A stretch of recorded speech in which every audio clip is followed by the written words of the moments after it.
welcome to this space where I'm interviewing my teachers, people who I admire, Yogini, people who are involved in this beautiful practice. Today I'm here with my teacher, Julia Scott. She is a beautiful soul, she's a singer, she's a Yogini too. And we've been these last 2 weeks here in Purple Valley, exploring the depths of yoga through not just the Ashtanga Vinyasa practice, but the sound, embodiment, and all the beautiful elements she brings into our practice. So I really want to have a conversation about this inspiration because it was a beautiful discovery for all of us here. So I would like to start with that. Why did you feel and think that yoga is sound? I think it is revealed already, not only in yoga but in quantum physics, that first of all, in 60% we are water. And in Yonic tradition, we refer to 72,000 nadis, which are micro-tubes, but then you also refer it to your nervous system. But basically, there are micro connections that are all over our system.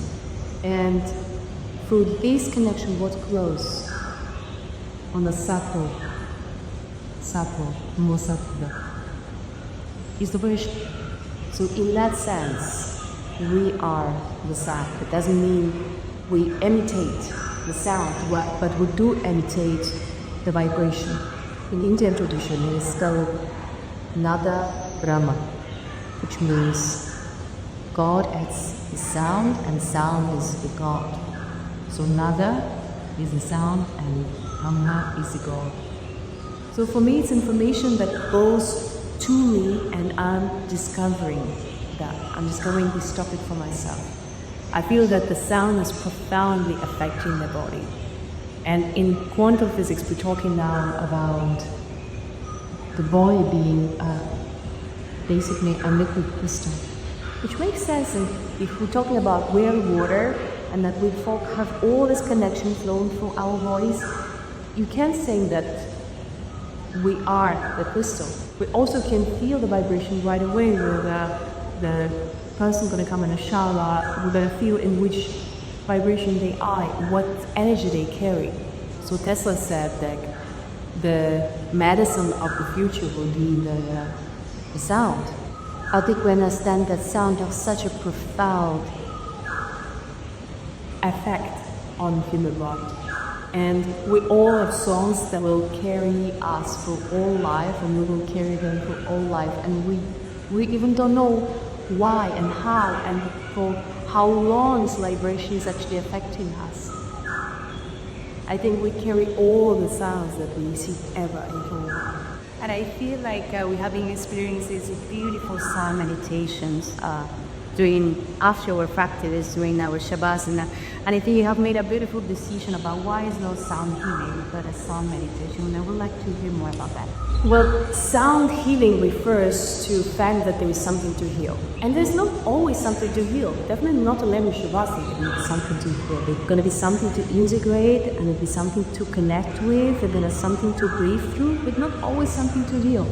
Because on a deeper level, I do believe that we are really whole, and we're just discovering how actually whole we are, meeting these places in our space, like our attention that needs our connection, that sometimes need our feeling. They're like blueprints of energy that we need to, for us to connect with them, see that, and let it release. So I think staying sound healing refers that there's always something to fix, first of all, and I'm not just listening to you that. Sound journey, it means that there's something to go through, something to experience.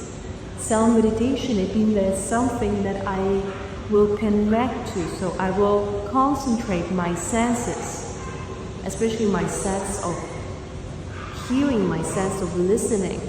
I will bring all my focus into listening, and I will become sound.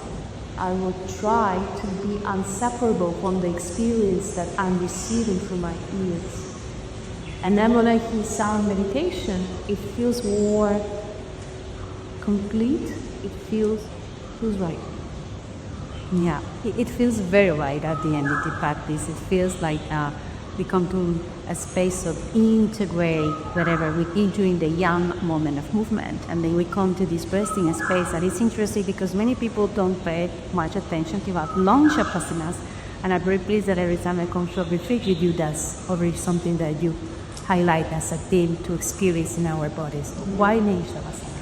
I think this is something that coming from my experience. So when I started to practice, and especially my practice was quite strong, a lot of fire, a lot of ambition to do the asana. And then my system couldn't completely drop, even I was doing all the inversions afterwards, and there was something to do after the practice, so I would lay down, I was trying to really come down, it's just not work, my mind is active. So first of all, I thought something's not working. Maybe something not working in my practice. If I cannot really come into this balance of sympathetic and parasympathetic system, something is not happening. Then light brought me to sound, and when I started to work with crystal bowls, with Tibetan bowls, with instruments that imitate the overtones and very deep harmonic sounds, I started to feel how my system can really relax, and that started to make a difference. So I started to feel how big the effect is on my body. So we're here in a very, very special place. It's my favorite shower in growth in SELVAJE. And it's one of the most loud space or Ashtanga practice, which has a very deep tradition.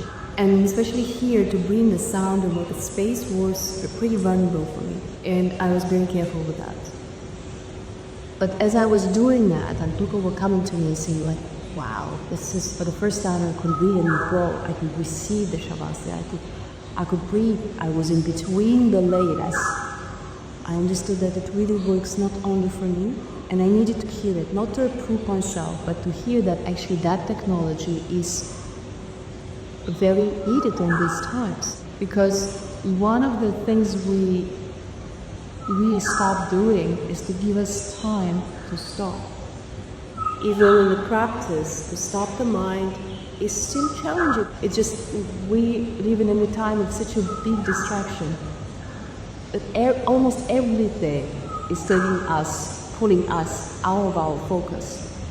So when it's happening, the mind is very distracted. And of course we can go to the cave and meditate, but we won't be able to really face the reality as it is now. And it's very thick time of Kali Yuga. This is why I think that we're going through the time of very strong transformation and maybe in some way decay. If in that time when intensity is so big, we cannot find our focus, our strength, and be able to relax, it's really easy to be lost. So from the beta, through the chanting, through keeping account, through the breathing, we're getting more and more closer to the alpha state. And when we're finishing the practice, it's essential to get to alpha hidra state. So the state when we are semi-dreaming but not dreaming, we're asleep but not asleep, because this is the point where we're integrating the experience. And the sound is reading the element that can bring us there. The beauty of this reading is like we're working with external sounds, so to speak, to get to our internal sounds. And I love when we chant together. So how does work in terms of listening to others that help us to listen ourselves? First of all, I think one of the things I wanted to avoid and practice is that we're coming into the space, which is a sacred space, and that everyone puts in their lap, and some people I feel very connected with themselves, and some people are not really feeling connected, some people are disturbed with process and thinking, oh my god, my asana is not as good as your asana, or but my asana is much better than your asana. And this, like, the judging mind start to bounce in the shala. And it's a very vulnerable place in the common, especially if we're in retreat and we want to be embraced, we want to be connected with ourselves. But we first of all want to be safe, seen by teacher, by the hold of the space. Before we start the asana, we can sit together, connect and invoke the sound, we start to weave together in a very invisible way. And we can hear that actually we can also produce the harmony together. And this is the moment when we are unity, and I feel like the whole magic happened. We are united, the mind is coming down, the mind is already in alpha state, and we immerse in vibration. In Buddhist tradition, it's very beautiful when they chant, you feel yourself with the non-passing, you feel yourself with the taste, with the nectar, from your root all the way up to the crown. And I'm wondering how do you feel that actually vibration affects you? So very beautiful. And I feel that I'm just in this dance. So remember that I'm chanting with other and then just coming back to my heart and then coming back to the others. It's a beautiful dance because actually it keeps the focus even though there are other voices. And the voices harmonize so natural. You don't need to give instruction. This is no orchestra and da da da. It's also like we don't try to do a Sunday singing retreat. It's very important to say because there was, of course, and sometimes my ambition as an artist is to bring more instruments and with more elements and so on. And more I feel like less is more. And then we're tuning into one another and then we start to create a deeper listening and we start to relax with the presence of one another. And of course, the chants to bring the sacred vibration. So we also connect you with the deity to who we're chanting to. And in that sense, the practice becomes sacred. It's not only act of moving, it's not only vinyasa, that is breath, mind, breath, body, movement. So if yoga is about unity, for me it is, I think chanting and immersing yourself in vibration just brings us together, brings us to unity, which is the sacred goal here. And it's interesting how, even if we're conscious of it or not, when we invoke a deity, it kept the presence during the practice. Today you have this Kahneman experience, the whole 3 hours. Even obviously we finished the chanting and it was there. And people have a different energy every day according to the mantra you choose to sing together. Yeah, so the way I see it is the deities, they're not somewhere far away, behind the clouds, behind the sky, another dimension. They're always present. What brings them in our space is a mantra. Mantras, they're not coming from the world, they actually downloaded or they brought to this dimension so we could have an access to some tools, especially now in Kali Yuga when I could really tools to survive that time. So when we start to chant and we can bring the deity, the God, the spirit into our presence, we really connect with the qualities of this being. Every deity, like at least 2 hands or 4 or 6, and they have different tools to stop the time, to stop that chit-chat of the mind, to count the illusion, to have a flower in your hands. And there are moments in our life that we understand that we're much more than just a human. Ramdas, as one of the teachers was saying, see human beings' soul. The souls that are walking this path and just have an human experience. And when I can tap into that, it becomes much easier to hear and symbolize from just different perspective.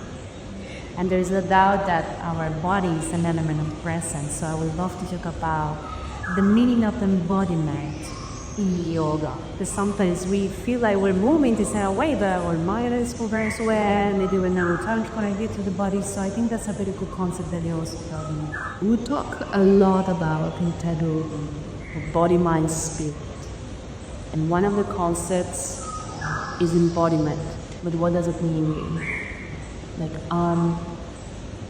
when I'm having a body or I'm embodied in my space. I understand what it is and I have a connection with my body. And I believe that not every human being who doing asana is actually connected to the body. Because embodiment means that when I'm moving, I'm not only moving, but I'm deepening my listening and my connection into body. And I'm not only listening to what teachers say, and I'm not giving my power away, but I'm really exploring on a deeper level what's happening with my body. And in my case, what I discovered when I was going through very dark times, when my mind couldn't stop each other, and I was doing my practice, but there was something that was really missing in it. I started to move for other elements, or I would saying life brought me to deeper understanding what is embodiment, and I completely slowed down in my practice. My movement started to be more intense, right? To stop moving the way I thought I should, and it started giving me the way my body went, my group. And I started to have conversation with my body. Okay, how do you want to know? What is important now? I stopped to coming back to the places that are painful.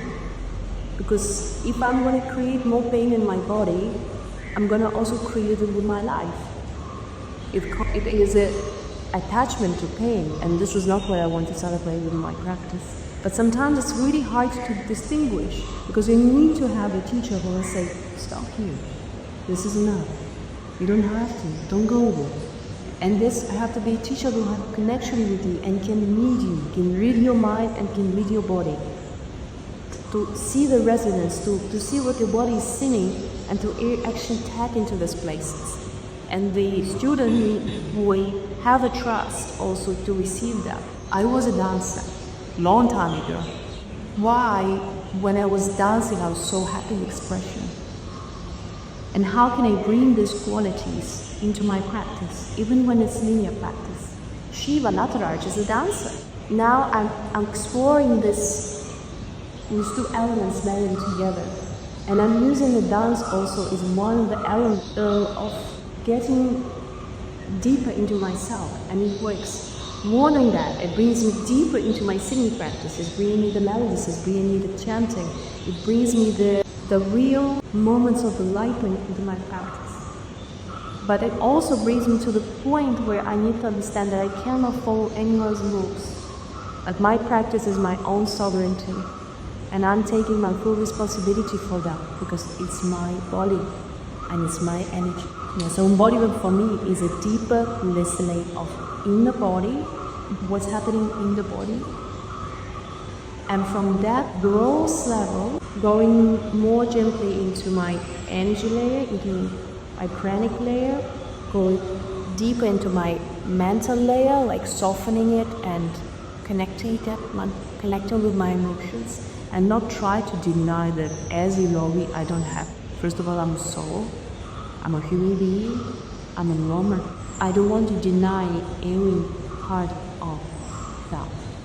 So you mentioned dance, and I feel like when we learn from you and Johnny adjustments, one of the pieces that I feel like I'm practicing is this beautiful dance with the practitioner in terms of taking care of their bodies, teaching them can move in a way that is not absolutely linear, as you say, and see that body as something precious that actually probably go deeper into a posture or not, that feels seen and taken care of. How did you see the role of adjustment, release, exploration in work? Adjustments were always essential part of Ashtanga in your practice. And for some people it will really work, and for some people it will really not.